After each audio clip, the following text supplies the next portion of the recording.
Magandang umaga mga kapares. Ayan, magluluto po ako ng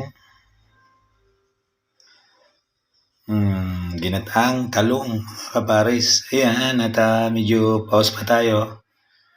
Ayan, gagatang kong talong. Ayan po, at ayan po ang gagawin kong ginataan ngayong araw ng Lunes. Ayan mga kapares. Ayan yung aking mga ricado. Ang luya, bawang, sibuyas, at talong. Abang-abang lang po mga pares. Magandang umaga po muli sa inyo. Pasensya na po kayo at ngayon lang uli ako nakapag-upload ng aking lulutuin sapagkat matagal po tayong may sakit at ngayon lang muli tayo magluluto ng mga ulam na ulamin natin ngayon tanghalian. Bagamat simple lang yung lulutuin natin ngayon, sana panoorin pa rin niyo ako sa aking mga vlog.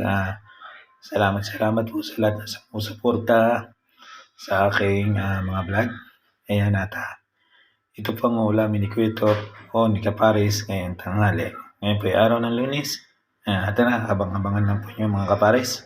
Mamaya po ulit. Unahin po natin ang luya.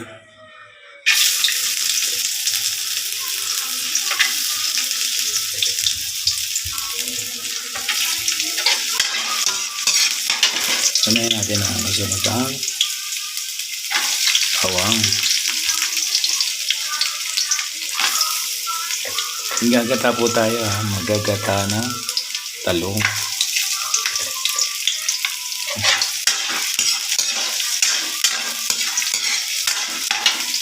Natin ang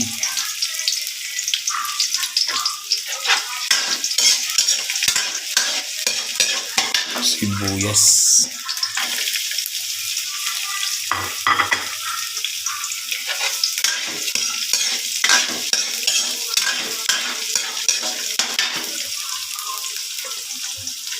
Tira-tira pang konti kaya ilalagyan na natin to. Ilagay na natin yan mga kapares para sumarap ang ating nilutuin.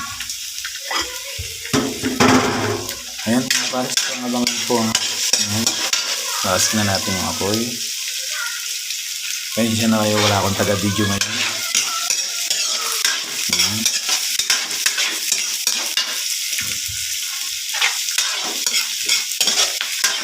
Yan po ang aking gagataan ng talong.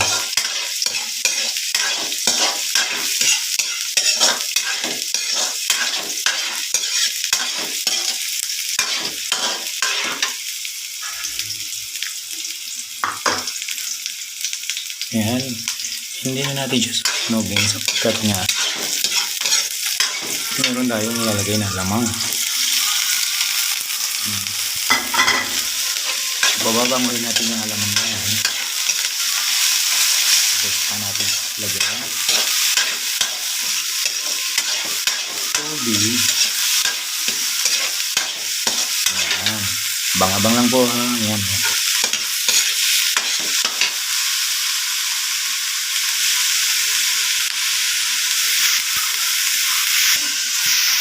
Nag-add po ako ng alamang. Yung ginawa kong alamang, nag-add po ako. Pagkat may lasa na yung alamang ko. Ayan. Ayan po yung pinalabas na yan. Hindi ko na lang napakita sa inyo. Pero marami po akong alamang na ginawa dyan. Yung pinakasarili ko na lang po, hindi ako po kapanggawa ulit. Pagkat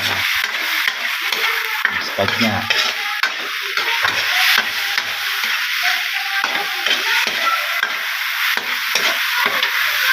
Mga kapares banga-banga lang po nyo ang gagawin sa akin ginawang alamang. Yan, nilagyan ko po siya ng karne para naman magkalasa sa ginataang talong.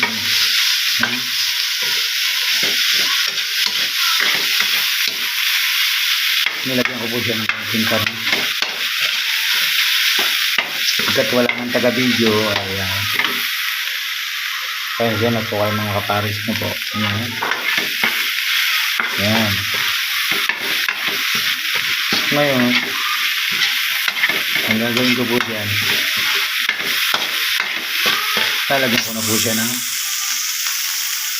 pangalawang gata ng niyog. Ayan mga pares, ito yung pangalawang gata. Kung bakit may itim-itim ng kaunti yan, yan po yung nilagyan ko ng bagoong ko. So may bagoong din siyang ilaw, may bagoong pa rin siya nung aking ano. So mas masarap maraming bagoong. So pakukuluin ko lang po siya ng gusto, hindi sa ako ihulog yung talong. So itong talong naman pong yan po ay may mga butas-butas na po yan. Ayan, kung makikita yung mga gilid. Ayan. Ayan. Ito po yung bagong puti. Hindi ko lang na video kanina. Yan po yung binili ko po ay doon talaga sa taniman ng talong. Dito lang malapit sa amin. Pero minsan papakita ko po, bibidyo ko sa inyo. Baka naman sabihin niyo sinungaling ako, baka mamaya or bukas. Makikita nyo talagang bago yung talong na yan. Kung baga galing talaga sa putihan, hindi yan po galing sa palengke. Yan po yung binili ko po sa doon sa nagpuputi po talaga din eh. Ang lapit lang po dito. Yan mga pares, abang-abang lang ko. Pasensya na po kayo sa pusis ko talagang. Yan. Pagkatapos po niyan, ilalagay natin to. Yan, hanggang siya malabog yan. Tapos,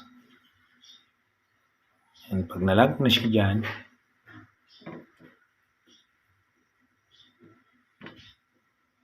saka po natin siya lalagyan ng unang gata ng niyog. Simple lang po, di ba? Ganyan lang po ang magluto. Akala ko yung hindi masarap yan. Pero mamaya lalapot po yan sapagkat sabi ko nga, may naiwan. Sorry. May naiwan. Wrong mistake. Wrong. Ayan mga pares, maya lang ha. Paparis, pinapakulo ko lang siya. Hanggang siya ay malabog siya dyan.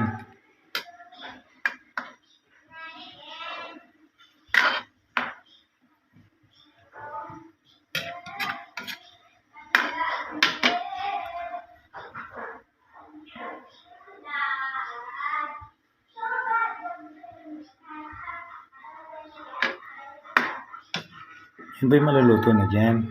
Sapagkat dyan ay mga butas. Yan, mga butas. Pansya na po kayo sa boses ko ha. Mga kapares, kasi nga, gagaling-galing lang natin. Sinasanay ako ng walang kaimik kasi nga, sulo lang ako dito sa bahay. Ayan ang nangyari, naging pagal ang aking busis. Talagang paus, kasi walang busis. Ayan. Yan po yung mga nakikita nyo mga yan po yung mga laman ng kung ano po yan, yung mga lechon. Lechon po yan. Yan, nilagyan ko po siya. Lechon. Para sa marami. Mga abang-abang lang po mga pares. Ayan, haligan na. Yan mga pares. Tuluyan siyang kumukulo ngayon. Hanggang siya maluto dyan at sumarap ng gusto yan. Yan po mga nandyan eh. Mga laman ng karne or lechon. Yung nakikita niyo yung lechon ko yan. Yan. Yan. Akala lang po nyo hindi masarap yan pero mamaya masarap na po yan. Sapagkat masasarapin po natin yan. So gusto ko sana siyang lagyan ng dahon ng sintunis. Yung dahon ng sintunis nakakapagpasarap, nakakapagpalinamnam din po yun. Yung po bang pinakandahon yung dulo. Yung dahon ng masarap po mga panlagay-lagay sa ganyan, lalo yung mga bago. Sapagkat bakit ko po nilagyan siya ng luya, sapagkat may bago nga po siya na yung ng isda tuloy ng alamang. So malansa po yun, kaya nilagyan ko siya ng luya pakalis-lasa. Ayan. Hindi ko po siya lalagyan ng sili. May siling haba naman po yan. Mamaya nalagay natin yung siling haba. Kaya sasarap po na gusto yan. Pasensya na po kayo sa busis ko talaga. Mga kapares. Kaya, dahil kagustuhan lang ni Kuya to, o ni Kaparis, na mag-upload ng kanyang vlog, sapagkat na-miss na niya na mag-vlog dahil ako nagluto ng ulam ngayon. For the first time po, magkasakit ako. 4 na beses pa lang ata ako kumain ng kanin. 4 na beses ata akong kumain ng kanin. For ano pa lang yun for dinner lang yung mga kain ko yun. Hindi po ako nakakain ng mag-hapon.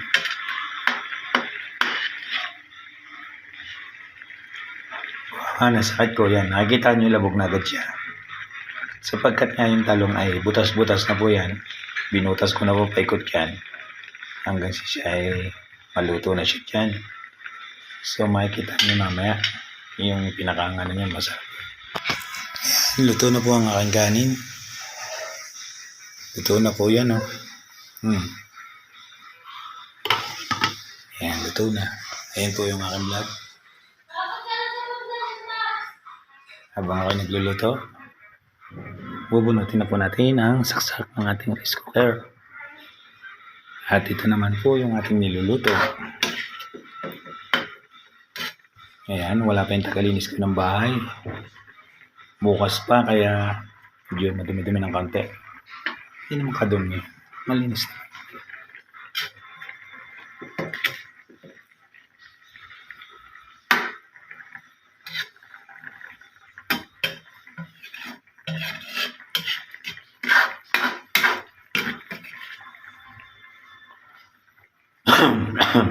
Abang-abang lang po mga kapares. Ayan. Titikman na natin siya kung masarap na siya.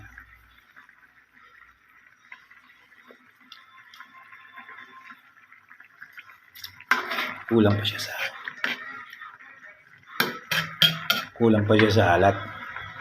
So, ayan mga kapares. Lagyan natin siya ng patis. Ayan. Po siya ay ayan mga pares at utay-utay na siyang kumakati. So pag kumati na siya, saka natin ilalagay yung unang gata. Ayan, sarap na yan mga pares. Yan, wala kang malalasan lang sapagkat may sili na siya. May sili na babaw siya. Ayan, lalagyan natin po siya siling haba.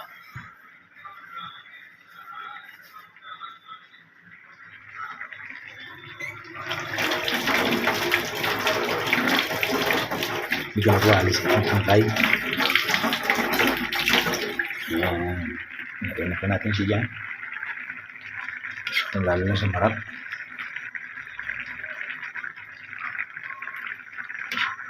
Ayan, sarap na yan. Sarap ulam sa kanin. Malat-alat ng kaunti yan. Pwedeng tumaw pang isang kalderong kanin dyan mga kaparis. Ayan. Yan lang, ganyan lang siya, simple lang. Simpleng ginatang talong lang siya. Sabi nga pwede siyang umubos ng maraming kanin. Yan mga pares at utay-utay na nalalabog yung ating talong. Lalong sumasarap yan mga kapares. Yan, simple-simple luto lang po yan mga kapares, pero kung yan inyong matitikman, napakasarap po. Ayan, buo po yan talong na yan Pero tingnan naman po nyo, nalabog na po siya. Pero mas masarap niya yung labog na labog talaga. Ayan. Wala ka na talagang itatapon diyan, kakainin mo na lang lahat yan. Tapos yung sabaw, siyempre, gagawin mo, isasabaw mo sa kanin. Yan, masarap yan mga kapares.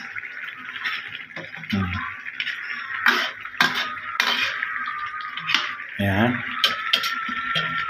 Nung ito po tinitinda ko, nung nasa restaurant, papaluto sa akin yung mga boss. Ang isang ganito po ay 25 pesos lang. So, paborito yan ng mga bilikaan ng Bicolano, mga taga Pangasinan, yan. Paborito po nila yung mga ganyan, luto lang, simple lang. Yan. Mahilig po sila sa mga ganyan. Kaya po nagka-light browns po siya, or dirty brown, sapagkat nilagyan ko po siya ng bagoong ko. Ayan, inubos ko na po yung kalahati nun. Kung mapapansin niyo yun, nagbinagoongan na nun, nagpinakpit. Yun po yung parang may karang kaunti doon yung nilagay. At dito ko po siya nilagay. So mayroon pa siyang bagoong na hilaw na inano ko, sinangkot ko ng gusto sa luya para mawala yung lansa. So ayan na yung kinalabasan niya. So mas masarap yung bagoong, marami. Ganyan, masarap.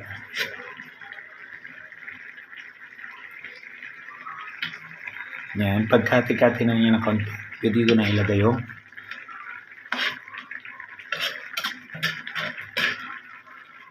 ito. Pwede na yan, mga kapares. Gata na po yan, yung unang gata. Yan, sarap, mga kapares. Yari na naman na rin. Malalaki na naman si Kuya Paris nito. Si Kuya Top. Sarap. Yan po. Kapag kinagata, yung iba kasi, kalimitan, tinatakpan nila. So, ayaw nila talaga yung malapot ng gata. Naalis nila yung mga, ayan, ganyan. Pinubugos nila bubuo. Ako, ayaw ko magtakip. Parang nawawala yung linamnam ng gata kapag tinakpan. So, sa akin, hahayaan ko lang siya ganyan. Tumatabol ng kauntihan. Siyempre, mas masarap. Diba? Mga kapares. Masarap kasi din, may lechon pa siya. So, malaking bagay yun.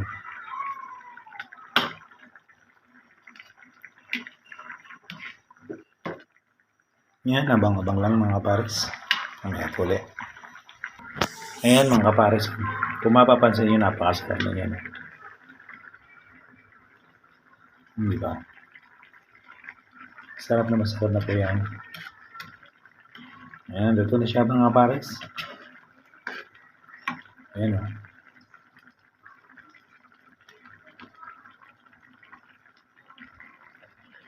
Sarap diba mga kapares? Ayan, yan na. Kompleto na po yan. Ayan, kung mapapansin nyo yan o. Ayan, masarap na po yan o. Ang gata ni Kuya Top. Ayan, hanggang dito na lang mga kapares. Salamat po sa inyong lahat. Sana mapanood yung video ito at sana maabot nyo hanggang dulo. Ayan, patuloy nyo po akong pasuportahan sa aking journey na makaabot po sa aking WH na 4,000 at ngayon po ako ay may 1,000 WH na. Sana patuloy nyo akong suportahan. Ayan, salamat po at yun lang po. Kaya pasensya na kayo at paus ang aking boses sapagkat galing na po tayo sa sakit at nagpapagaling po tayo mga kapares. Ayun, hanggang dito na lang po mga kapares at salamat po sa inyong mga suporta sa akin at walang sawang pagsuporta. Sana patuloy niyo akong suportahan. Yun lang po. Maraming salamat po mga kapares. Hanggang dito na lamang po. Bye-bye sa inyong lahat.